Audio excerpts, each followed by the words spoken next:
माननीय प्रधानमंत्री आदरणीय नरेंद्र मोदी जी जो देश के साथ वादा किए थे कि हम सीएए कानून लाएंगे और उसको उन्होंने पूरा किया है। जो आज सीएए कानून के खिलाफ बोल रहे हैं उनके अंदर मानवता समाप्त हो गई। अपने पड़ोसी 3 देशों में जहां धर्म के आधार पर उनके साथ अन्याय होता था, उनकी संपत्तियां लूट ली जाती थी, जला दी जाती थी, उनकी बहू बेटियों की इज्जत लूट ली जाती थी,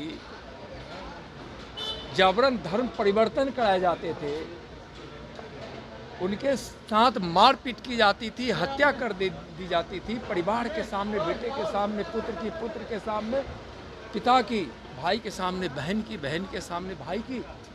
और इस तरह का जो अत्याचार अनाचार हो रहा था, जिसके कारण वह प्रताड़ित होकर भारत में शरण लेकर आ गए, उनको एक अच्छी जिंदगी देने के लिए न्याय किया है माननीय प्रधानमंत्री जी।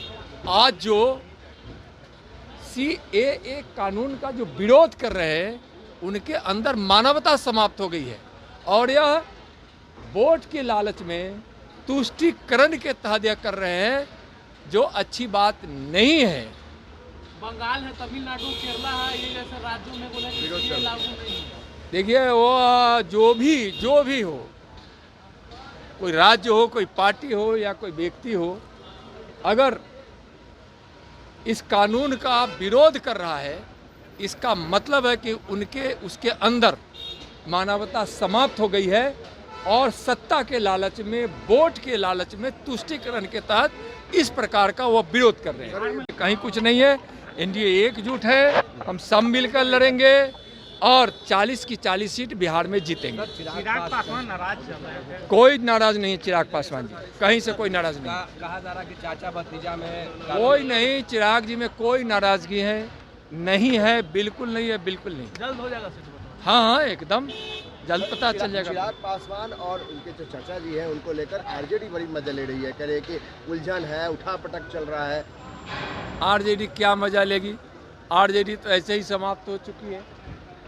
जो परिवारवाद की पार्टी है, जिसकी बुनियाद ही भ्रष्टाचार और घोटाला है, गरीबों को लूटना है, वो क्या बोलेगी? एनडीए में कोई खटपट नहीं है, कहीं कोई खटपट नहीं है, कोई खटपट नहीं है। बहुत जल्दी बंटवारा हो जाएगा, सीट बंटवारा बहुत जल्दी हो जाएगा। तेजस्वी यादव अभी भी जो काम किए गए 17 महीनों उसका उदाहरण दे रहे हैं। उदाहरण दे रहे हैं, वीडियो जारी कर रहे हैं। आप तेजस्वी जी के कारनामों को यह बिहार नहीं जानता है क्या? उनके अत्याचार को कौन नहीं जानता है? नफरत की राजनीति करने वाले, सिर्फ अपने परिवार के लिए गरीबों के खून चूसने वाले, उसका हक मारने वाले और हमेशा अपराधियों को संरक्षण देने वाले तेजस्वी जी क्या बोलेंगे? आरजेडी क्या बोलेंगे? का वीडियो जारी कर रहे हैं कि 17 महीने उन्होंने क्या किया, सब कह रहे हैं कि घर घर दिखाएंगे लोगों को। भाई 17 महीने में, इधर भी 17 महीने का क्या जारी करेंगे वो?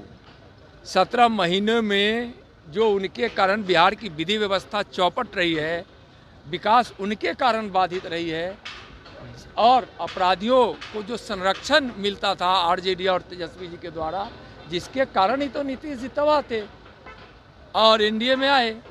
और नीतीश जी बिहार का विकास चाहते थे। माननीय प्रधानमंत्री जी के नेतृत्व में जो विकास की गंगा देश के गांव गांव, घर घर, जन जन, शहर शहर पहुंच रहा है, उसको बिहार में नीतीश जी को करने नहीं तेजस्वी जी देते थे। तो वो अपराधियों को संरक्षण देने वाले, लूट खसोट की राजनीति करने वाले, भ्रष्टाचार और अब परिवारवाद की नीति के तहत राजनीति करने वाले वो क्या बोलेंगे? मुकेश सहनी का भी तेवर है।